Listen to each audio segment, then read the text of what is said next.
Hi friends, అందరికీ good morning. బెంగళూరులో ఇక్కడ కోదండరామ స్వామి టెంపుల్ ఉంది. లోపలికి వెళ్ళి చూపిస్తాను ఎలా ఉందనేది. సిగ్గుపడుతున్నాడు వీడు. నోడి నోడి నోడి నోడి నోడి నోడి నోడి నోడి నోడి నోడి బాగ్ బాగ్ బాగ్. ఎంత అద్భుతంగా ఉంది. శ్రీ కోదండరామ, బెంగళూరులో శ్రీ కోదండరామ స్వామి టెంపుల్. ఇక్కడ జనాలు వస్తూ ఉంటారు. శనివారం కదా ఈరోజు.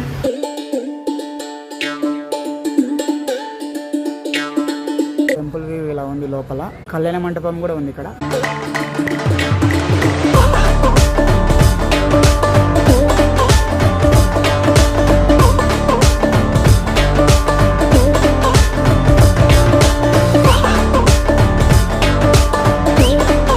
వీడియో మీకు నచ్చితే దయచేసి లైక్ చేయండి, షేర్ చేయండి, సబ్స్క్రైబ్ చేయండి. అలాగే మరొక కొత్త వీడియోలో కలుద్దాం. అంతవరకు బాయ్ ఫ్రెండ్స్.